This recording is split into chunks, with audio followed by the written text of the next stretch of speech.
In this story, when you hear this, turn the page.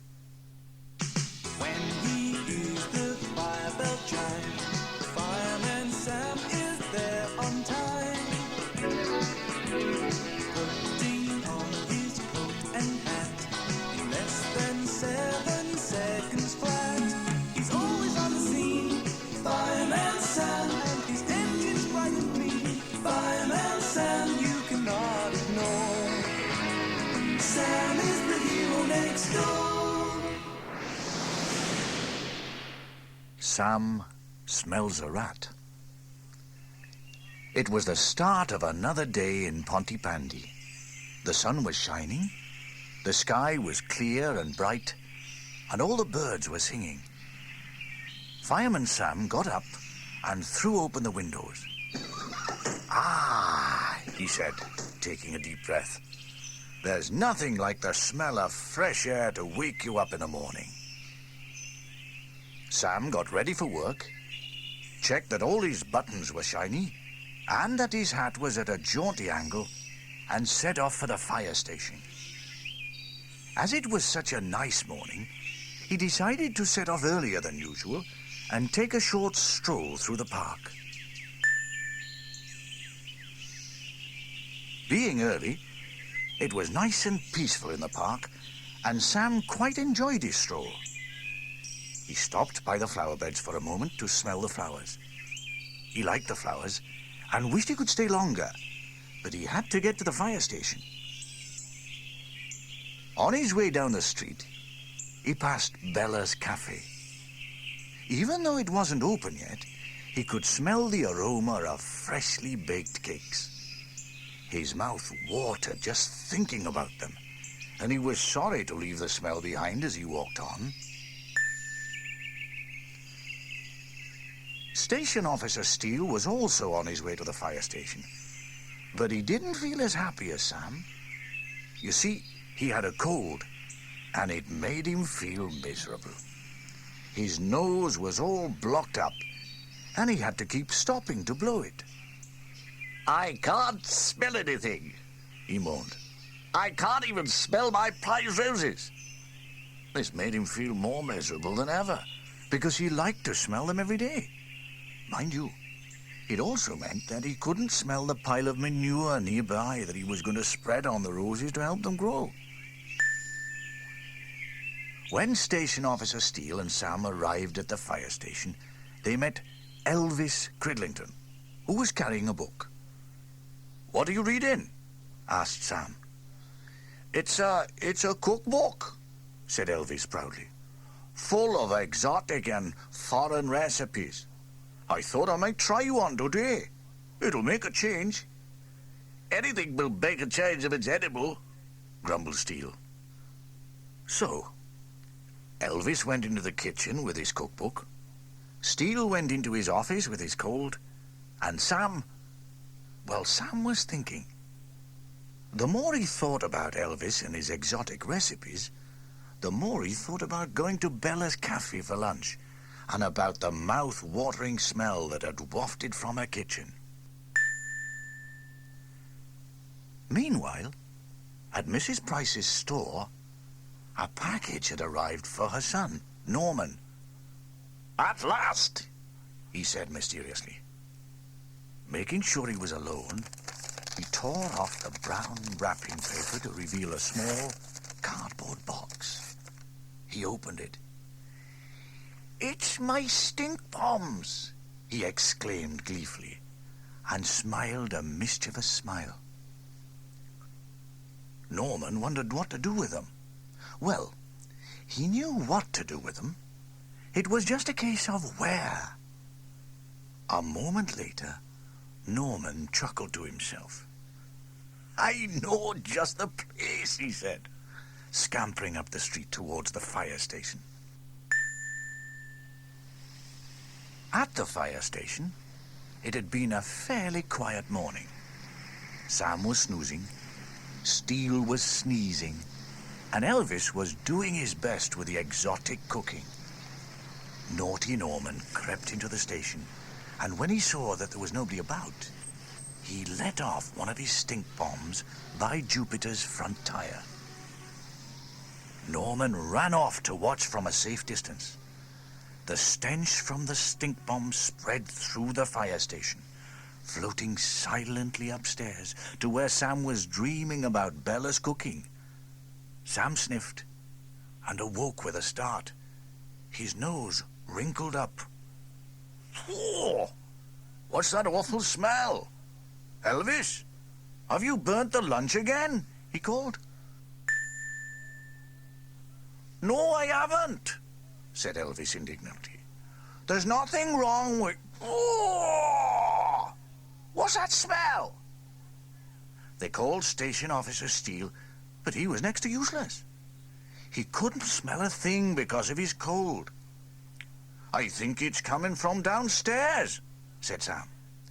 He slid down the pole. Sure enough, the smell was stronger. Sam threw open the big fire station doors and opened all the windows. The awful smell soon began to disappear. "Ah, that's better," sighed Sam. "Nice, fresh air." It was then that he spotted the remains of the stink bomb. He said thoughtfully. Norman crept away, sniggering. Norman crept around town all morning, letting off stink bombs and annoying people. Later, he boarded Trevor Evans' bus. Sarah and James, Fireman Sam's niece and nephew, were also aboard. Norman sat at the back of the bus, seeming very innocent. He waited until nobody was looking. Then he let off a stink bomb. "Whoa! What's that smell?"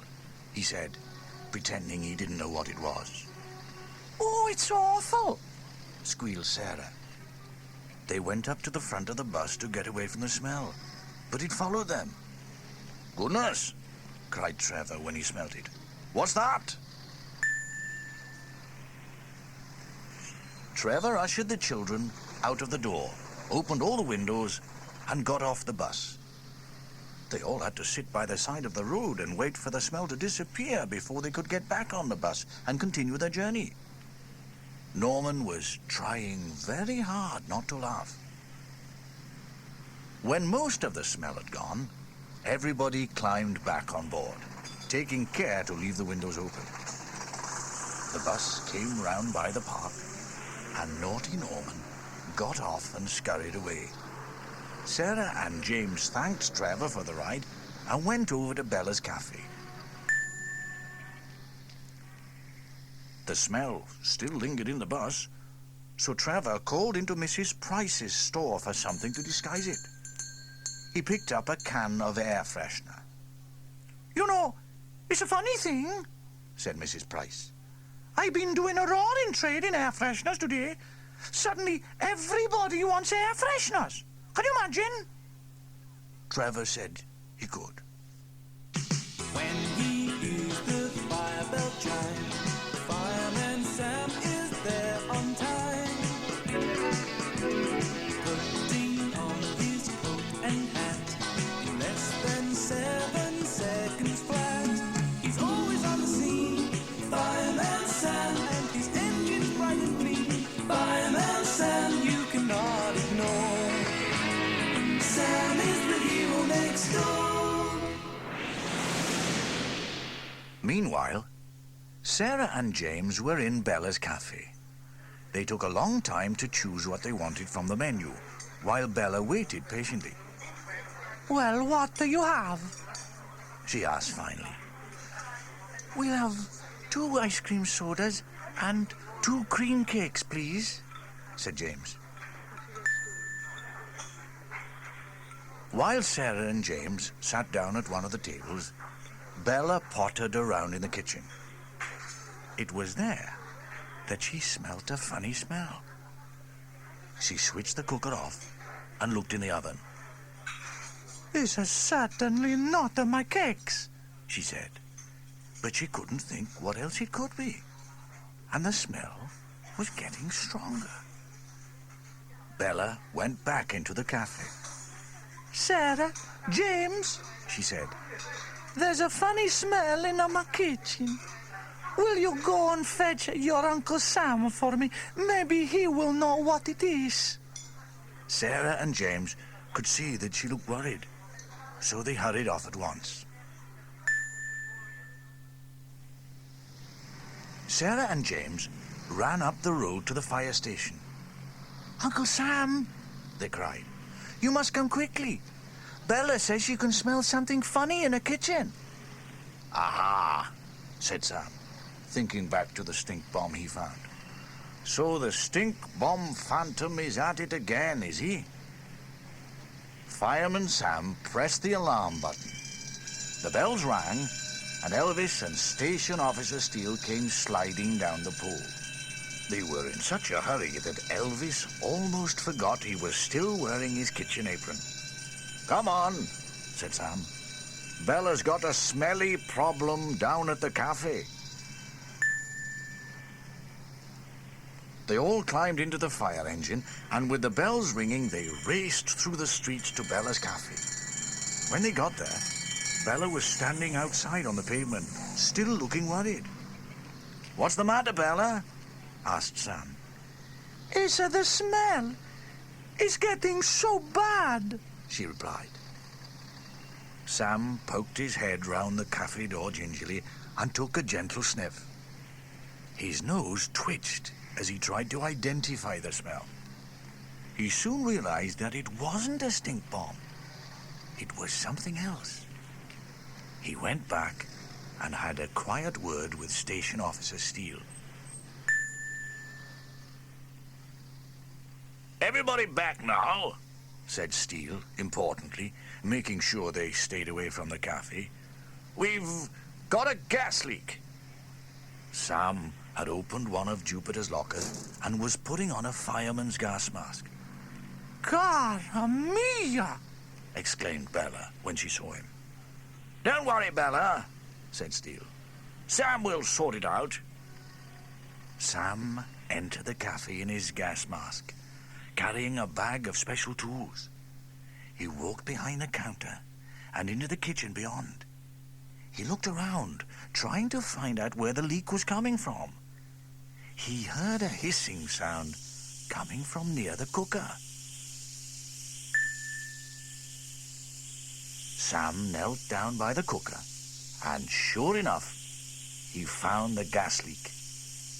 The gas pipe that was connected to the cooker had a faulty valve. He put his special tool bag down and rummaged around in it. "Who'll have this fixed?" he said through his gas mask. Sam pulled tools out of his bag. He twiddled and he tightened.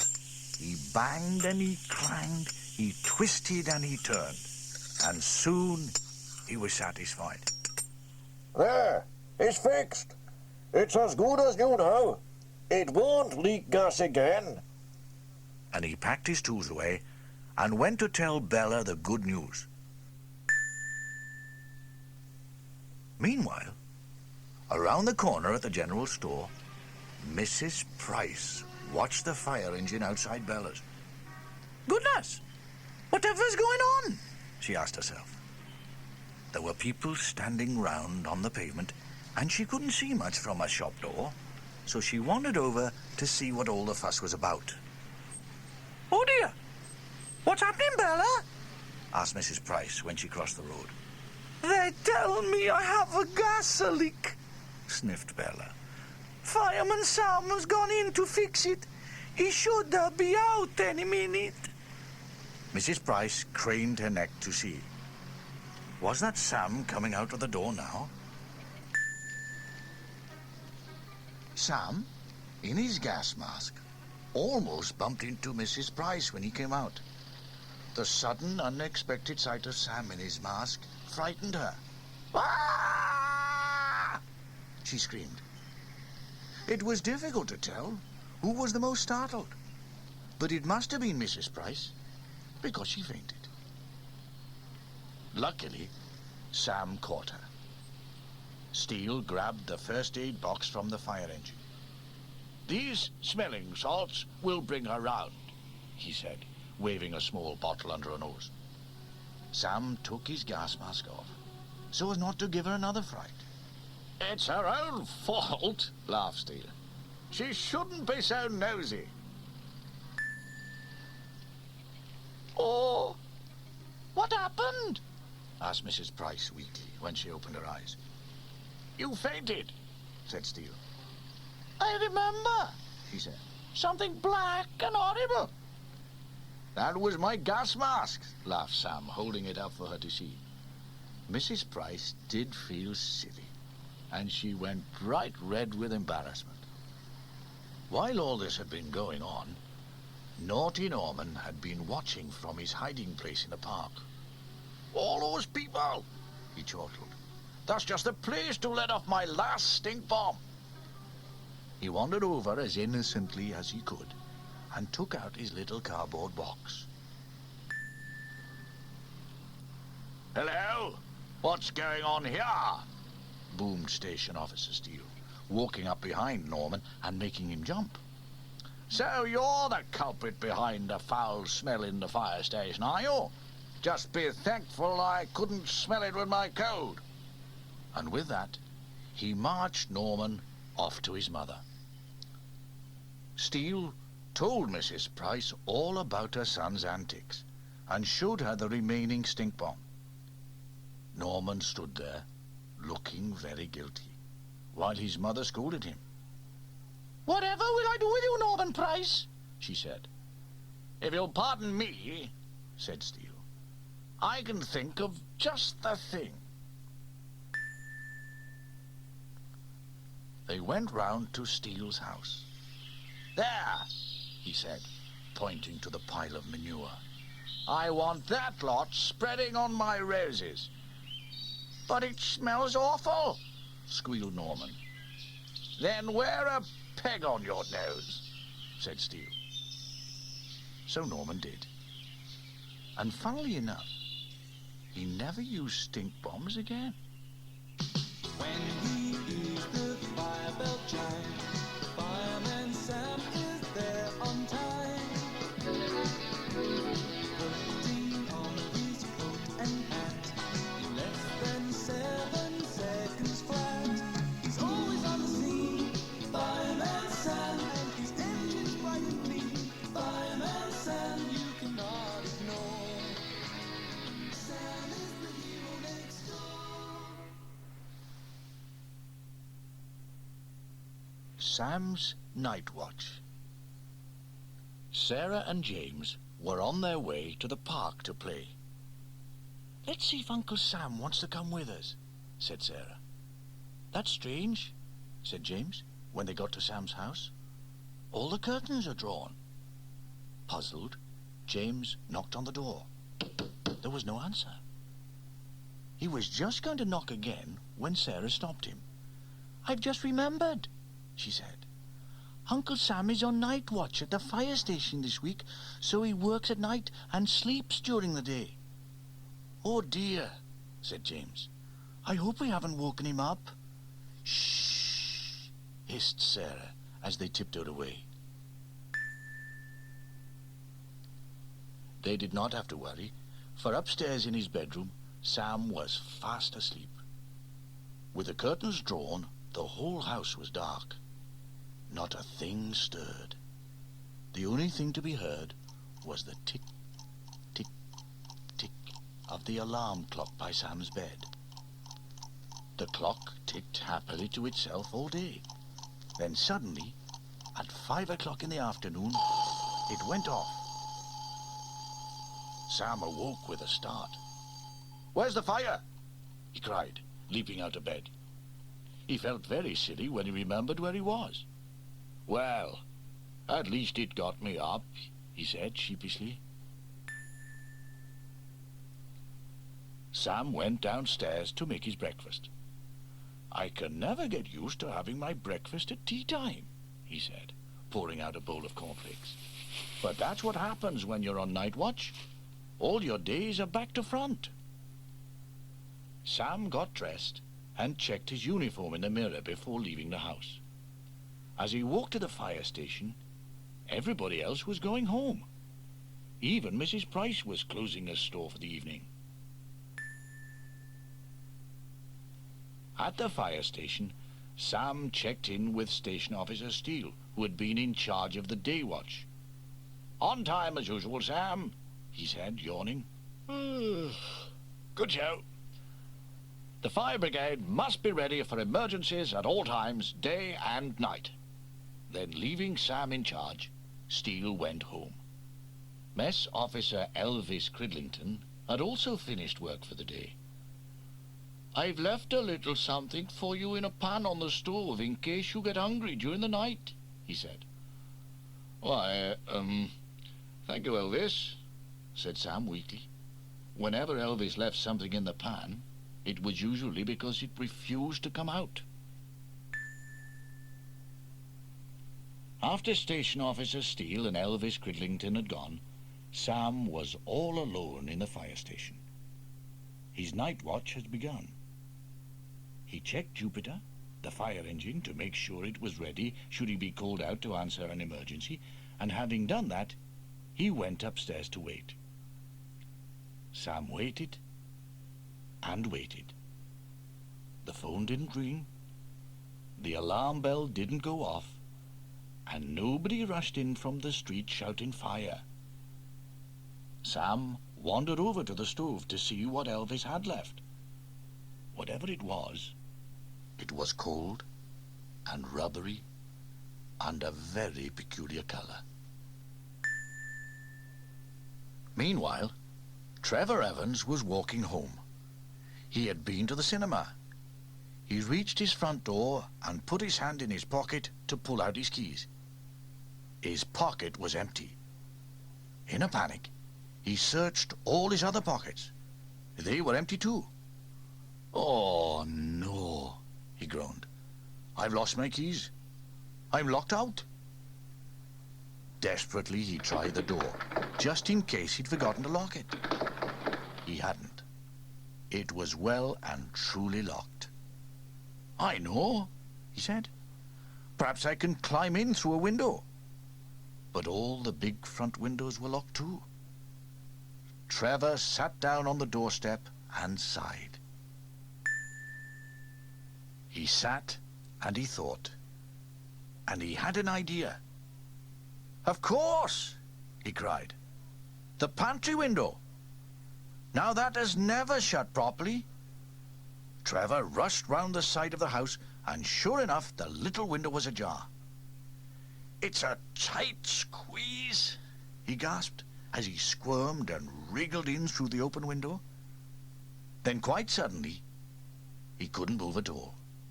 Not forwards, not backwards. He huffed and he puffed. He pushed and he pulled. He kicked, he struggled, and he strained. But he couldn't move an inch. He stopped to catch his breath. "It's no good," he gasped. "I'm stuck." Across the road, Mrs. Price was putting out the milk bottles before going to bed. As she did, she looked up and saw Trevor's legs sticking out of his pantry window, kicking and thrashing about.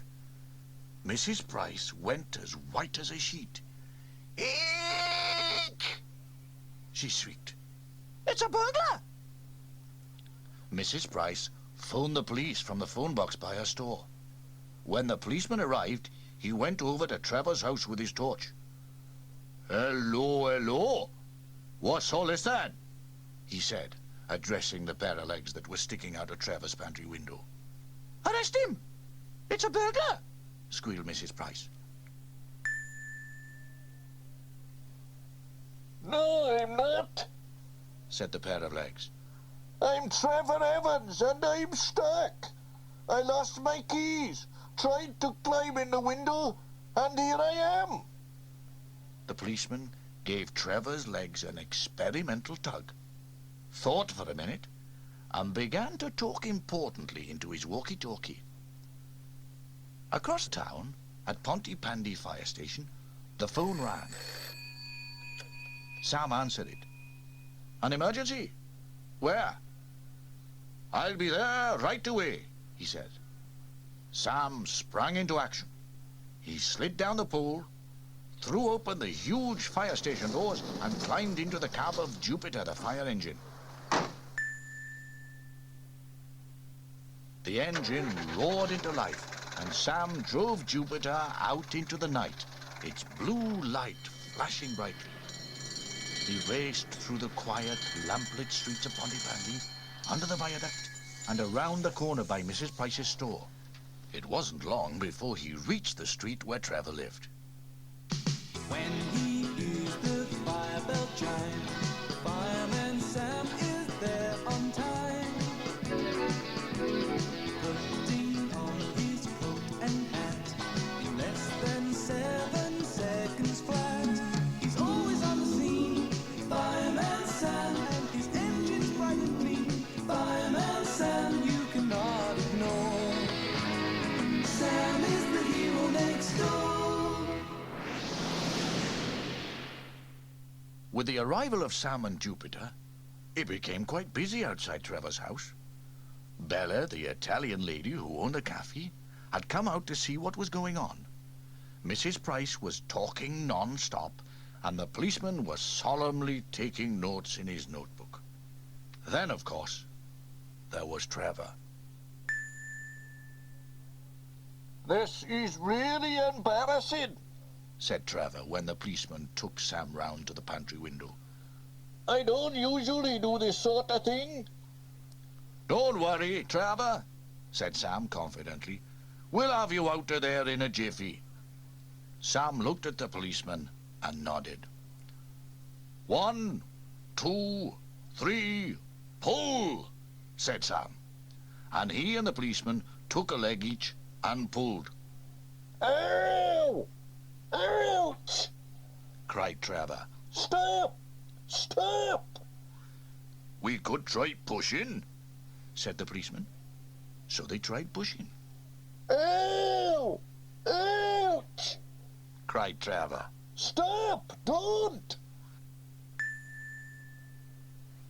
Sam and the policeman tried pulling again. He's moving, cried Sam. Pop! Sam fell backwards. Oops, he said. False alarm. I pulled his shoe off. Mrs. Price had wandered up to see what was happening and had to duck as the shoe flew over her head.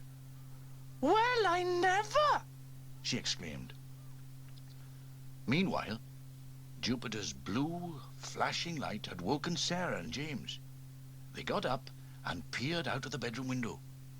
Look, Cried Sarah. it's Uncle Sam. I wonder what's going on, Said James. They put on their dressing gowns and went downstairs to find out. They saw naughty Norman Price, who had also come out to see what was happening. Luckily, he thought the sight of poor Trevor stuck in the window was so funny that he was giggling too much to cause any mischief. Sarah and James caught sight of Sam and ran over to him. It would be easier if somebody could push Trevor from the other side while somebody pulled from this, Sam explained to the children. But we can't get into the house. Sam thought for a minute. I suppose I could always break down the door, Oh, no, you don't. cried Trevor. I only had it painted last week. Sam went round to the front door just to see if there was any way in at all. He looked at the keyhole, the door knocker, the letterbox. Are you going to chop it down? Asked Norman excitedly. I hope not, said Sam, peering through the letterbox. As he peered, Sam smiled a broad smile. Aha! He said in a triumphant kind of way.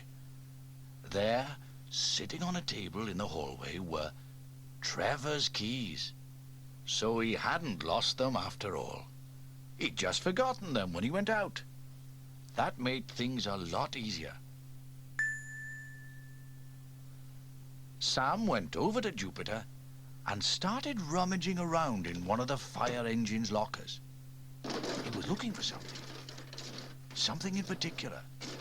He rummaged around a little more, finally pulling out a very odd contraption indeed. Aha, he said again. My extra extending gadget grabbers. Sam stuck one end of the contraption through the letterbox and pressed the handles together. It stretched across the hallway like a pair of extra long arms. He twiddled the dial, and it picked the keys up. Pulling the handles apart again, the contraption shrank back towards the letterbox.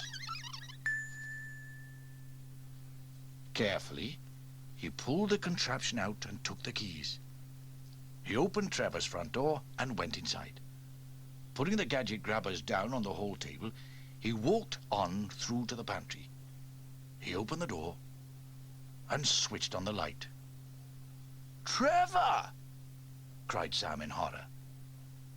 There he was, stuck in the window frame and munching away on a packet of biscuits. "Sam!" exclaimed Trevor, trying to hide the biscuits. "No wonder we couldn't get you out. You've been stuffing yourself with biscuits all the time," laughed Sam. "I was feeling a little peckish," explained Trevor weakly. Sam called to the policeman and asked if he was ready. He was. "Right, Trevor," explained Sam. "This is it. Now, when I say go, you must breathe out and pull your tummy in. I'm going to push and the policeman's going to pull. You'll be out in no time." Trevor didn't seem too sure. "Go!" cried Sam. Trevor breathed out and pulled his tummy in.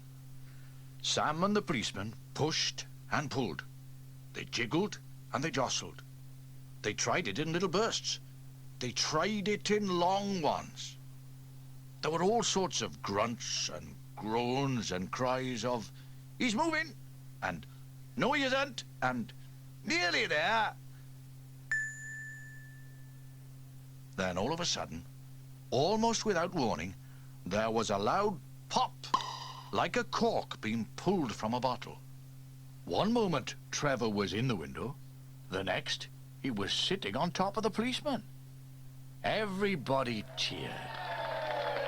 Bella came over with some hot tea and biscuits. "Lovely," said Sam, taking a cup of tea and a biscuit.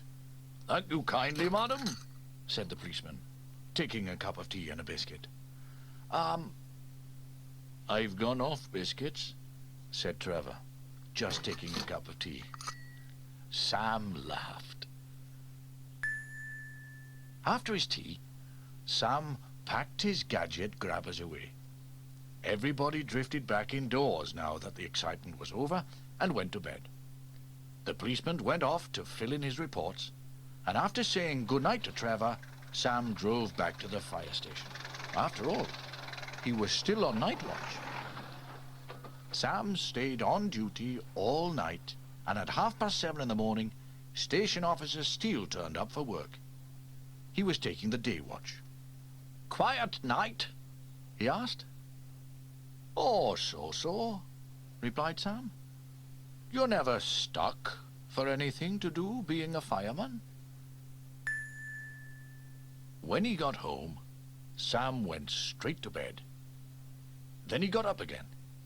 He had forgotten to set the alarm clock. "That would never do," he said, setting it and climbing back into bed. "After all, I have to get up at 5 o'clock in the afternoon. I'm on night watch again tonight." When he hears the fire bell chime, Fireman Sam is there on time. Putting on his coat and hat in less than 7 seconds flat. He's always on the scene, Fireman Sam, and his engine's bright and clean. Fireman Sam, you cannot ignore. Sam is the hero next door.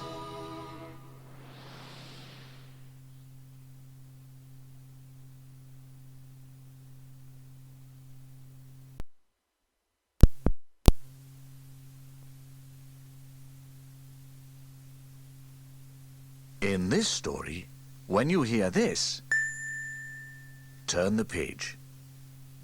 When he hears the fire bell chime, Fireman Sam is there on time.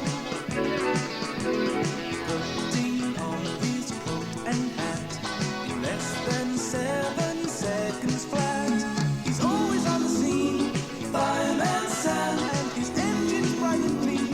Fireman Sam, you cannot ignore. Sam is the hero next door. Sam's Rabbit Rescue. Fireman Sam had been inside his inventing shed for 3 solid days. "I wonder what Uncle Sam can be inventing this time," said Sarah, who was standing outside the shed with her brother James. "I don't know," replied James. "But whatever it is, it's sure to mean trouble." "What do you mean, James?" asked Sarah. "Don't tell me you've forgotten about the automatic door closer," said James. "Do you mean the one that opened the door so hard that it flew off its hinges?" asked Sarah. "That's the one," agreed her brother. "Oh dear," sighed Sarah, looking at the locked door. "Then this invention certainly means trouble for someone, and that someone is bound to be us." Suddenly the shed door flew open to reveal Fireman Sam. "It's finished," he announced importantly. Sarah and James went inside the shed with their Uncle Sam. There was a tall object covered by a sheet standing on a table in the middle of the room. "What is it this time, Uncle Sam?" asked Sarah suspiciously. Fireman Sam smiled and stepped over to the covered object. "I know," he began, "that in the past I may have developed a few inventions that were perhaps just a little bit impractical." "Yes," interrupted James. "Like the cake mixer that went mad and demolished the kitchen. And the toy dog that bit my leg," added Sarah. "As I was saying," Fireman Sam went on, "some of my inventions were a little..." "Useless?" asked Sarah. Fireman Sam was not put out in the least by these interruptions. "But this is my masterpiece," he said, as he whipped off the sheet dramatically. The 2 children gazed in awe at the magnificent machine that was revealed. "What is it, Uncle Sam?" asked James. "This," said Sam importantly, "is my supersonic, microbionic, electronic, turbo-powered, A-grade first-class outboard motorboat engine. Now, help me get it outside so we can test it." Sam and the 2 children heaved the invention out into the garden and stood it up in its special supporting frame. "There are just 2 problems here, Uncle Sam," said James. "One is that there is no lake anywhere near Pontypandy big enough for a supersonic, microbionic, electronic, turbo-powered, A-grade, first-class outboard motorboat engine. And the other problem is..." "Yes?" asked Sam. "You don't have a boat." "Oh, no!" exclaimed Sam, clapping his hands to his forehead in dismay. "I never thought of that." He stuck his hands in his pockets and stood looking sadly at the invention. "Never mind, Uncle Sam," said Sarah sympathetically. "Maybe it will come in handy for something else." "That's it!" shouted Sam excitedly. "And I know exactly what it will be." He rushed into the inventing shed and then rushed back out again with an armful of tools. "Here we go," he said, as he pulled out a giant spanner and got to work on the invention. Sarah and James watched with interest as their uncle worked frantically on the machine. "There," said Sam at last. "Just 2 more turns on the bindle spline, and that will be it." Sam had removed the propeller from the outboard motor and fitted an extremely large corkscrew in its place. Allow me to present My new invention. the Fireman Sam Super Special Telegraph Pole Hole Digger. Sam explained how it would work. Instead of the post office telegraph pole person digging the hole slowly with a shovel, he will simply hold these handles, press that button, and the engine starts, the corkscrew turns, and bingo! The hole is dug. Are you sure it will work, Uncle Sam? Asked Sarah doubtfully. Of course it will, replied her uncle confidently. In fact, we will take it out for a trial right now. They put the pole hole digger into a wheelbarrow and pushed it all the way up Pandy Lane until they came to Pontypandy Common. This will do nicely, said Fireman Sam, coming to a stop in the middle of the green field. Give me a hand to get it into position, James, gasped Sam as he struggled to hold the machine upright. Now, Sarah, he went on, move the wheelbarrow. Sarah was quite glad of an excuse to get well away in case anything went wrong, and quickly pushed the barrow out of range. When Sam had the digger nicely balanced and James had joined his sister well out of harm's way, he took a good grip on the handles, placed his thumb over the red button, pressed it firmly, and disappeared. The awesome power of the supersonic, microbionic, electronic, turbo-powered, A-grade first-class motorized pole hole digger had been too much for Sam to handle. And at that very moment, he was being dragged behind the digger deep underground as the machine went out of control. Finally, the digger shot up out of the ground with Sam still clinging desperately to the handles. It did a slow curve through the air and then hit the ground again, only to disappear once more on another subterranean journey. He's always on the scene, Fireman Sam, and his engine's bright and clean. Fireman Sam, you cannot ignore. Sam is the hero next door.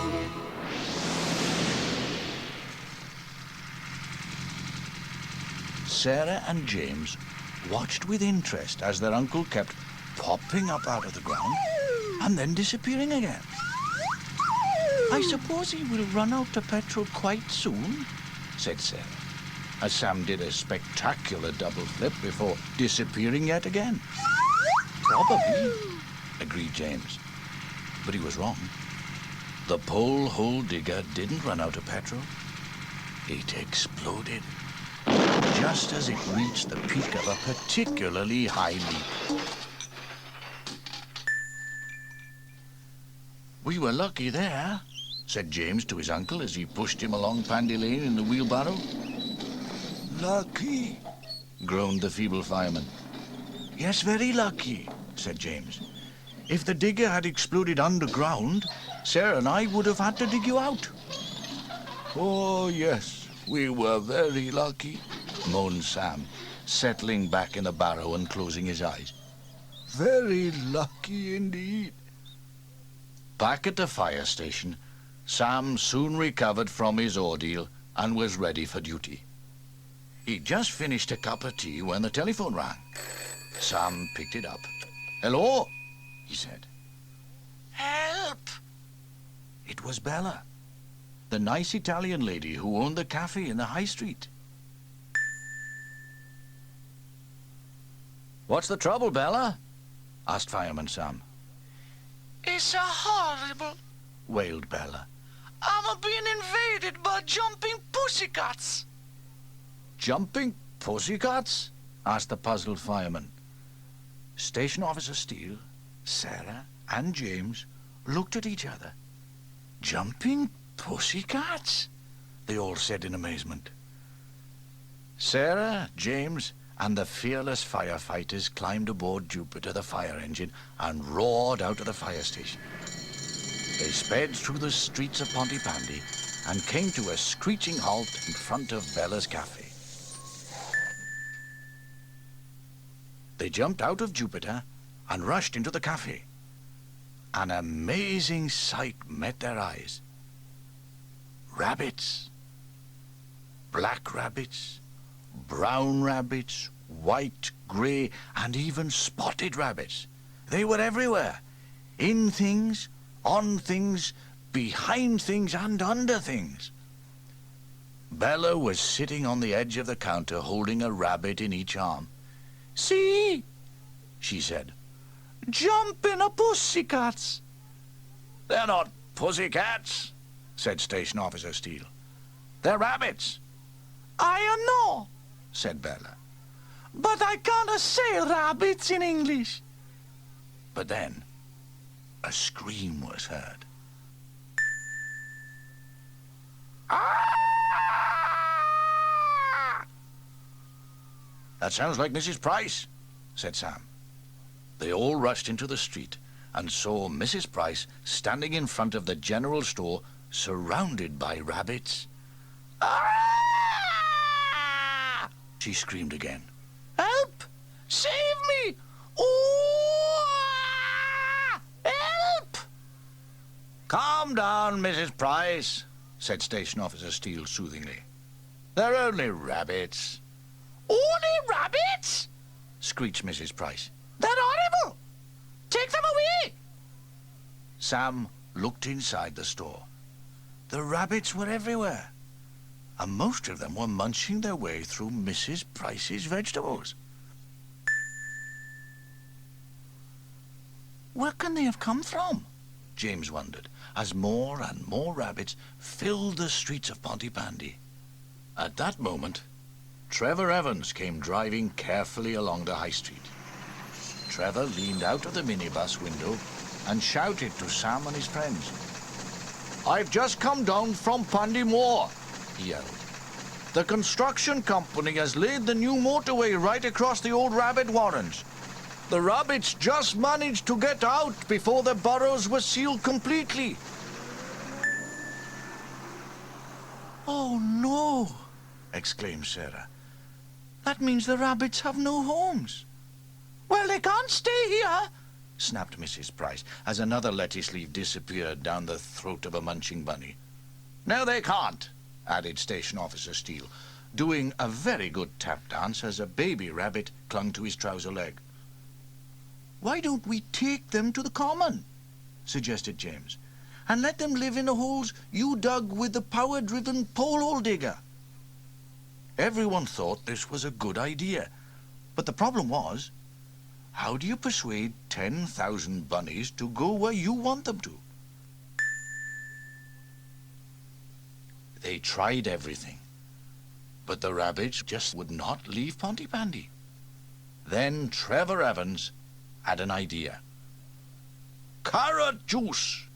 he shouted. The others looked at him in surprise. "Carrot juice?" they echoed. "Yes," said Trevor. "We lay a trail of carrot juice, and the rabbits will follow it." Bella brought a liquidizer and a huge bowl from the cafe, and Mrs. Price carried out 2 sacks of carrots. In no time at all, with everyone lending a hand, the carrots were crushed into a juicy pulp. Station Officer Steele poured the carrot juice into Jupiter's storage tank. Then Fireman Sam drove slowly to the common, while Steele carefully squirted the carrot juice from the hose onto the road as they went. "It's working!" cried James, as the thousands of rabbits sniffed their way to Pontypandy Common. As soon as the rabbits reached the common, they dived straight into the holes and disappeared. "They seem to like their new homes," said Sam with a smile. And they did. Except, that is, for 2 small brown bunnies who had decided to make their home in the left leg of Station Officer Steele's trousers. When he hears the fire bell chime, Fireman Sam is there on time, putting on his coat and hat in less than 7 seconds.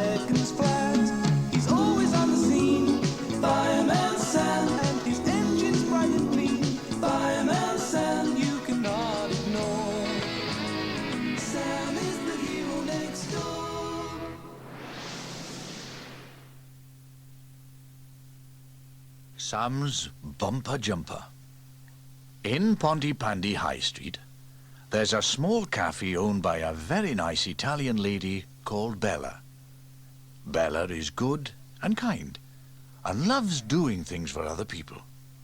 Today, she's knitting a jumper for Fireman Sam. It's going to be a big surprise for Sam, she said to Rosa, her little furry kitten.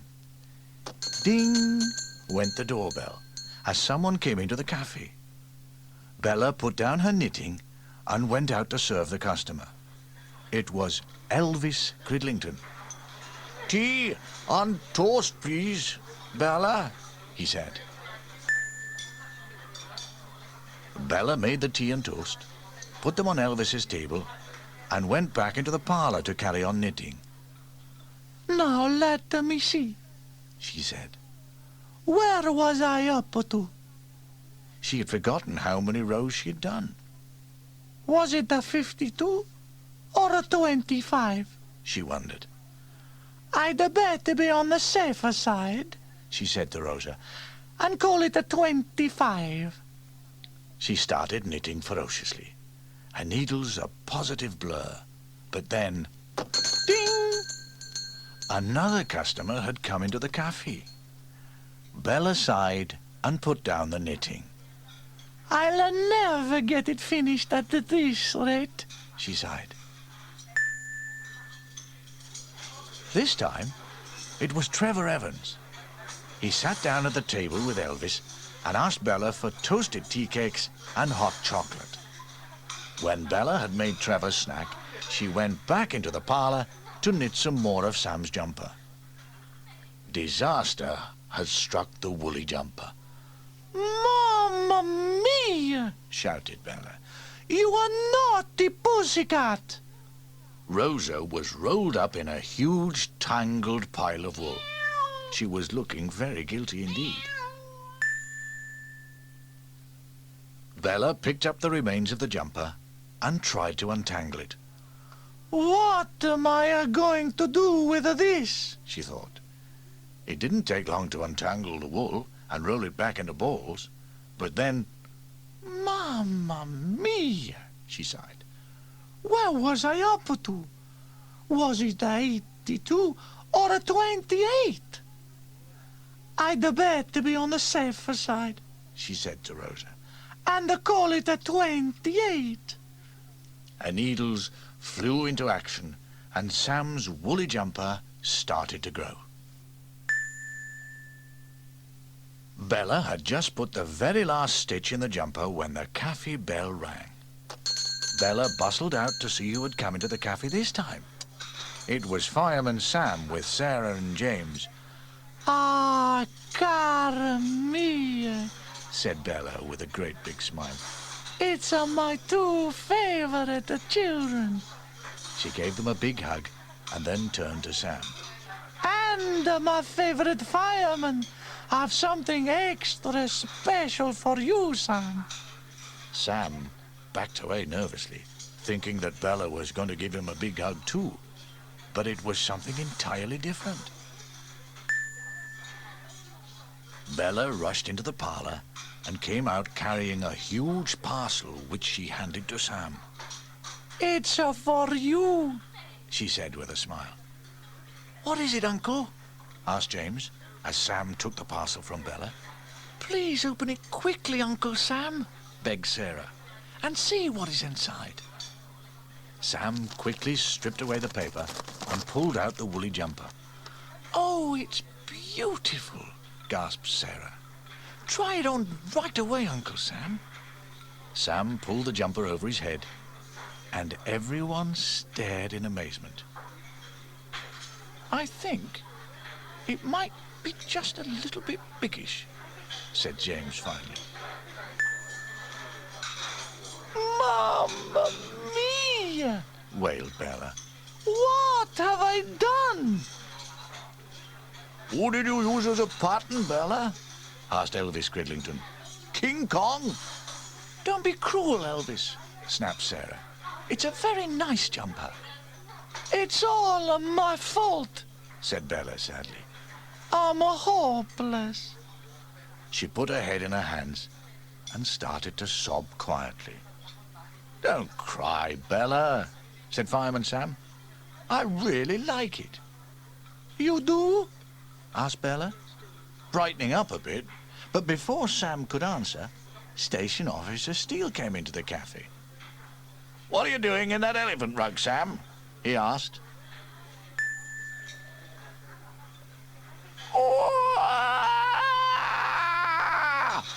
Wailed Bella, tears pouring from her eyes like raindrops. "I've said the wrong thing, haven't I?" said Station Officer Steele as everyone glared at him. "You certainly have," said Sarah sternly. "That's Uncle Sam's new jumper, knitted specially by Bella." "Oh," gulped Steele. "Sorry, Bella. Very nice. Roomy, too."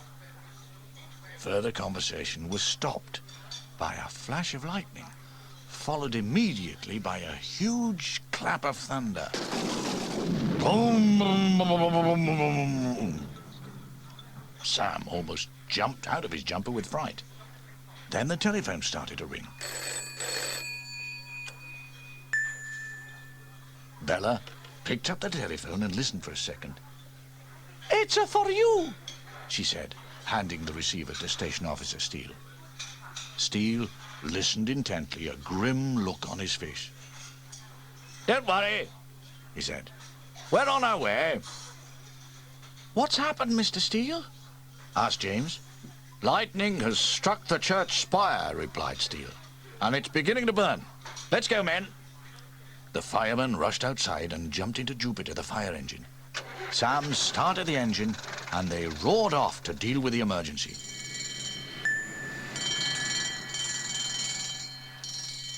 He's always on the scene, Fireman Sam, and his engine's bright and clean.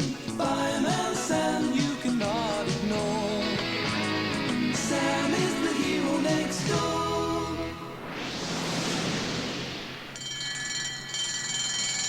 The vicar was waiting anxiously for them, and as Jupiter screeched to a halt at the church, he pointed to the top of the church spire. The lightning had made a big hole just below the weathercock. "The fire hose will be no use here," said Station Officer Steele. "Someone will have to go up the ladder and put out the blaze with an extinguisher.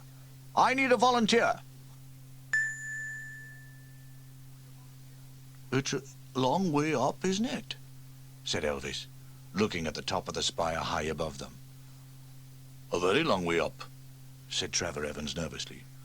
"Well, naturally, I would go," said Steele. "But as fire chief, I have to be in control here on the ground." "I could go, I suppose," said Elvis, "but my new shoes would be ruined." "And I can't go up," said Trevor, because... He thought for a moment, and then smiled. "Because I want to give Sam the opportunity to go up the ladder." "Thanks very much," said Sam grumpily.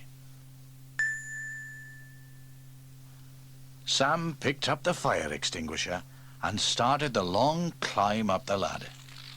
It seemed to take ages to get to the top, but finally he was able to look into the hole and see the fire.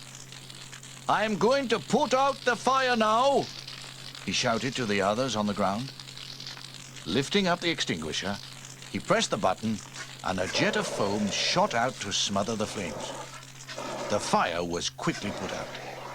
Then, things started to go wrong.